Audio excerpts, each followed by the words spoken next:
So let's check your answers for this DMR right here. So number one is addition of integers or signed numbers here. So as we go through here, what is 9 plus negative 13? Okay, so I've got negative 4 plus negative 18 plus 14. What is negative 4 plus negative 18? Negative 22.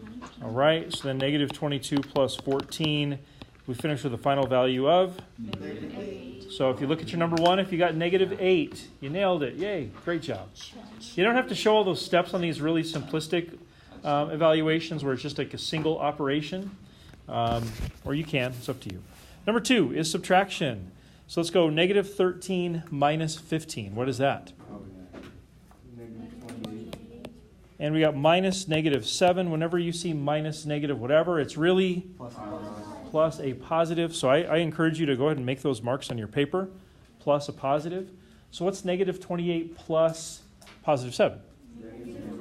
Negative 21 is correct. So again, look at your paper. If for number two you got negative 21, then you nailed it. Great job. If you didn't, maybe there's an opportunity to learn, ask a question, whatever. Number three is an order of operation question, and there's always this temptation to go from left to right. There's obviously a lot of operations going on. It's tempting to go, hey, look, 11 minus 2 is 9. Do you understand why that is a big mistake? You've gone out of order of operations. In math, we do not always read from left to right, but we always do read in order of operations. So I'm going to do the work in the parentheses first according to PEMDAS. So I've got an exponent in there, so 3 squared is 9, minus 13, and then the absolute value is also sort of a grouping symbol, 7 minus 9, negative 2. Still got work in the parentheses to be done, so it's going to be 11 minus 2. What is 9 minus 13? Negative 4, right? And negative 4 goes here, minus, what is the absolute value of negative 2? 2. Still hanging in? Okay, now we're down to a multiplication or division step. Is there any multiplication going on? Yes. Where is it? Negative 2 times. Yeah, the negative 2 times negative 4? Sure. And a negative times a negative is always a positive. So it'd be 11 plus 8 minus 2. And 11 plus 8 is 19 minus 2. My final value, 17. So again, look at your paper. Look at what I've got up there. If we agree, I think we're in great shape. If there's disagreement, maybe there's a question opportunity. Finally, number 4 says, what is the value of 10-year-old machinery? So here you're trying to read a graph for its contextual meaning. So let's see here, 10 years old is right here. So if I were to draw a line straight up and then straight over, I think it would be very reasonable to say 40,000 because the y-axis is in thousands of dollars. $40,000 for that 10-year-old machine. That seem okay? 40,000? Josh? Since there's a 0 on the line, how can something be 0 years old and be worth 50,000? Like a brand new car, Oh. right? Okay. There's plenty of cars that cost $50,000 and they have like no miles on them, right? It's like 0 years old and it's an expensive car, 50 grand. Here you go. And of course, unfortunately, doesn't the car do something similar to this? As the years go on, the value goes, Yeah. but it's actually more like this, isn't it? Yeah, it goes down and then it goes Much. back up. I don't know if it's a classic, right? If it's a classic, but yeah, it drops down pretty steeply at the start and then kind of starts to level out a little bit there. So, anyways, do you guys have any questions? I hope that went well. Sincerely hope that you just went through and you're like, got it, done, good. But there could be an issue. I'd be happy to try to reteach something. You solid? All right, so we're actually going to go backwards in time a little bit. If you would, flip back, I think, one page. If I remember right. We did not do the rocket problem, but all this stuff is evaluation. So I think it's all good stuff. So I thought we could do this one together to kind of get you warmed up. And then I'm going to have you guys do a lot of work, a lot of practice on your own here today. Because everything we're going to be doing today, we already did yesterday. So this is kind of an extra practice day. I just want to remind you of the good practices about how to evaluate. So this says the height in feet of a rocket is described by negative 16t squared plus 40t plus 3. I didn't make it very clear here, but the T stands for time. I hope that seems reasonable. So then it goes on to say, what is the height of the rocket when T equals 2 seconds? Well, we were told that the height matches up with this. The height is described by that little expression. And then we're asked, well, what is the height when T equals 2 seconds? This is an application way of saying, I want you to plug a 2 in for T. Does that seem to make sense? So when we're evaluating something like this, remember our first step is to replace any variables that we see with empty parentheses. The reason for this is to help us get the order of operations correct. And then wherever I see those empty parentheses, I then go back and I plug a 2 in for those empty spaces. So the 2 goes here and here. Be super duper careful. Follow the order of operations. What is the very first thing you see that we need to do? Exponents, right? You see the 2 squared? We need to do that first before we do anything else. Don't read from left to right. Read from pa to MDOS. Okay? So it's negative 16. 2 squared is 4. So times 4. We got 40 parentheses 2 plus 3. Handled the exponent. 2 squared is 4. What is the next level of reading here as far as PEMDAS goes? What do I do? Multiplication or division. There's multiplication up there. Negative 16 times 4 is negative 64. 40 times 2 is also multiplication. That's 80. Once I've done this, I'm down to only just addition and subtraction. So let's go from left to right with the addition and subtraction. Negative 64 plus 80 is really some big numbers. No. 16. That's right. And 16 plus 3. 19 feet. There we go. Okay. Any questions on that one? Ava. So it says, that's a great question. It says the height in feet. It's okay. What I've done up here actually I think is also a good practice. Is anybody else like me, especially when I was your age, when I saw like a paragraph or a couple sentences on a math problem, my brain kind of like went blank a little bit. And I was just like, what do I do? Like if it was just a simple math problem, I think I know what to do. When you throw a paragraph at me or a couple sentences, I'm like, what? We'll do this a lot as we get into more of these applications, but I think it is a great practice to mark your question up, like take the paragraph and underline and circle and highlight, point things out. I think it's a good way to kind of pick it apart and pull the things out that you need to pull out and leave the things alone that you don't really need to really do a whole lot with. So we'll practice that a lot as we move into the future. Okay, here we go. As I mentioned, we're going to do a lot of practicing today, and you guys are going to be doing some work at the board today because I would like to see how you're doing. It's easy for me just to kind of look at the board to see how you're all doing. And so what we're going to do is we're going to do these class examples. We're going to do them as a group, as a class. I'm not going to stand up here and just like teach the whole time. We're going to just do some work today, do some practicing.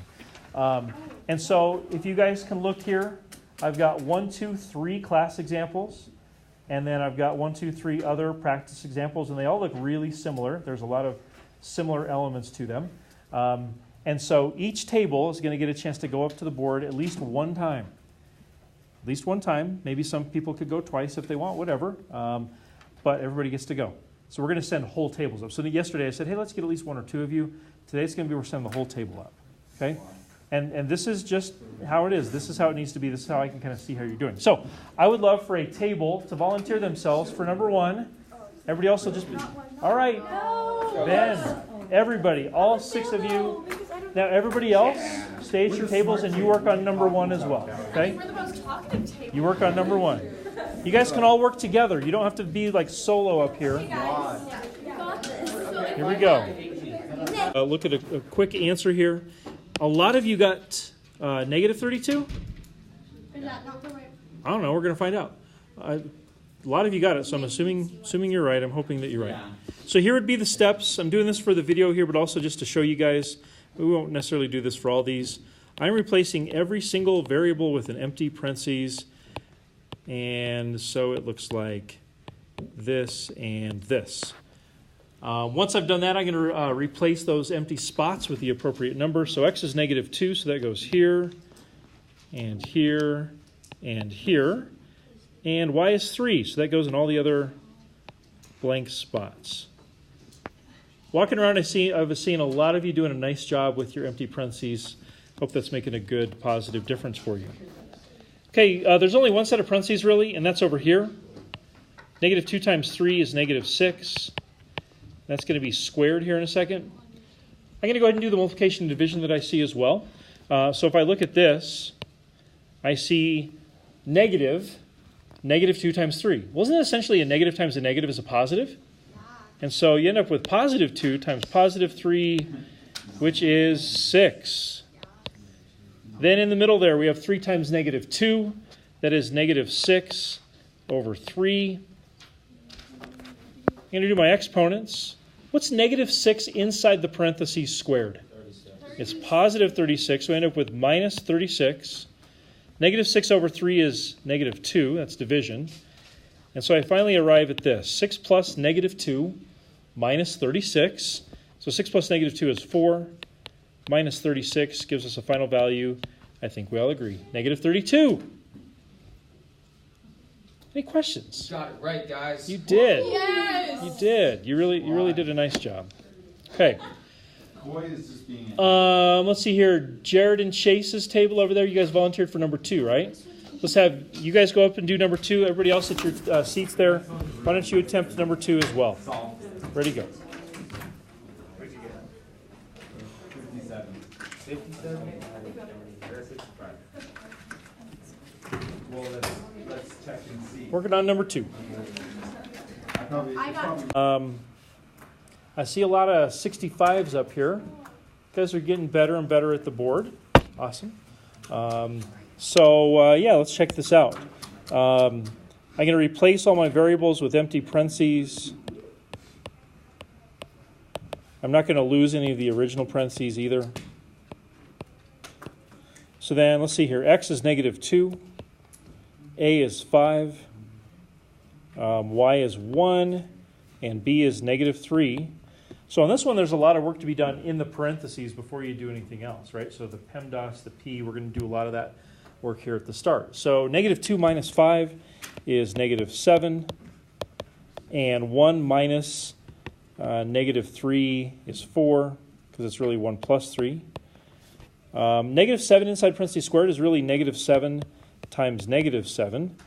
And 4 in parentheses squared is 4 times 4. This ends up being positive 49 plus 16. So I got a final value of 65. I think we all agree. Nicely done at the board. It's kind of fun to work with each other, right? Hey, listen, one thing to think about. Did you have a question on this one? No. Sorry, I didn't mean to interrupt you. You good? Yeah. Okay. Hey, one thing I want you guys to think about is, you know how we talk about, like, listen, you know how we talk about in school, whether it be English literature or math or whatever, you sometimes ask the question, like, when am I ever going to use this stuff? Here's something I think is really important for you to consider as we work here in this class. This idea of working together, of you guys working as a team, is something that is done in the real world all the time. Okay? So in this day and age, teamwork is super important. So it's really rare for a company to have just the man or the lady that make all the decisions, right? It's very rare that we just say, you know what, we don't know what to do, so let's ask Nick. Nick, it's all on your shoulders. Why don't you figure out how to solve this issue? Come on. Usually it's, Nick, you and your team get together and discuss. And you guys work together and come up with a solution. You present it to the board, and the board either says, you know what, you need to go back and work on that, because that doesn't seem that great. You go back as a team, or maybe even a bigger team, and you work together. Everybody contributes, and everybody says, well, I got this. Does this make sense to you? Well, I did this whole different way, and I got the same thing. Does that actually make sense or not? I don't know. And you discuss. This is real-world skills, right? So when am I ever going to use this? You may or may not use math every day for the rest of your life. You don't know. But I think the teamwork idea of saying, well, I'm trying to work this problem, and I got this, and blah, blah, blah. What do you think? That is a life skill that you will potentially use every day, whether you're a part of a corporation or you're a teacher. Teachers even do this. I mean, we all work together. And so I think this is a really great skill for you to work on and master and get better and better at as we go. So I hope that makes sense to you. So we got 65 for that one. The final one on this front page here is number 3. And we had a volunteer for number 3, right? It was you guys? Yeah, these guys said number 3. So let's have you do number 3. Wait. And if you've ever had an algebra class, this might look sort of familiar. Maybe. We'll see. All right, I'll get your questions. 2, or I should say the value for this one ends up being 2. And yeah, you guys showed some amazingly good steps up there. I saw some good steps here as well. Okay. So, before we move on, one last chance to ask some questions here. We all solid? Okay, awesome. Well, let's keep practicing. This is great practice for your concept quiz on Thursday, right? Your concept quiz on Thursday will have stuff like this on it, and I want you to feel confident and ready to go. So let's move on. You guys are my final table. So once you guys come on up, you guys by default are going to get number 1 here in this little practice section. If you would, erase all the other stuff up there and get started trying number 1. There you go.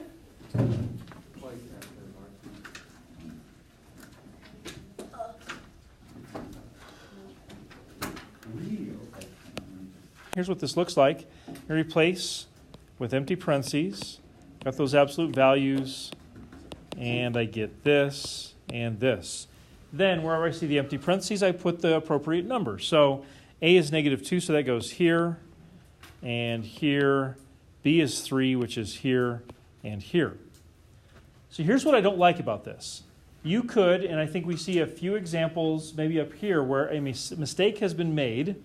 Listen, please. And they still got what appears to be the correct answer. So check this out. I have to read in order of operations. I can't read from left to right. So if I were to do this right off the bat, do you see how that is out of order of operations? I just subtracted before I did any work in the parentheses, before I did any exponents or multiplication or division, I just subtracted. That is incorrect. So unfortunately, like when I look up here, I see this and this and this. These are all bad steps. And if the number inside the absolute value was anything other than 1, you would have got the wrong answer. So what I've done up there on the screen, having that -5 right away, is actually incorrect. What I did there is I accidentally read from left to right. So that would be an incorrect step. And I will definitely be looking for something like that. And I think there won't be any future questions like this where it could be confusing with the 1 in there and everything. But here's how this should go. You got to do the work inside the parentheses first. You got to leave this alone. -2 inside parentheses cubed is -8. 3 squared is 9. So that would be a good step right there. And you can see here and here are pretty good. They've shown those good steps. -8 plus 9 is 1. And the absolute value of 1 is 1. So it's -2 minus 3 times 1. That's just -2 minus 3. And that, of course, is -5. So do you see how with those couple of questions up there, they got -5, but they really did make a mistake off the front? If this number, I mentioned before, was anything other than a 1, then that mistake would show up in the answer as well. So be careful, Mr. Anderson. Don't do that again. And be careful if you made that mistake. That make sense? Okay. Any questions? Okay. Well, we're going to, I think, finish this up. I think this will be really good timing. Number 2. Let's see here. Let's do this. Let's get a table. Go for it. Go. Let's go. Number 2. A squared plus 2ab plus b squared if a is -5 and b is -1. -3. Fantastic. Okay. I think you're doing really, really good. Keep practicing as we go. I'll see you tomorrow. Have a great rest of your day. Let's go do our draft. I have to make it all in. Oh, yeah.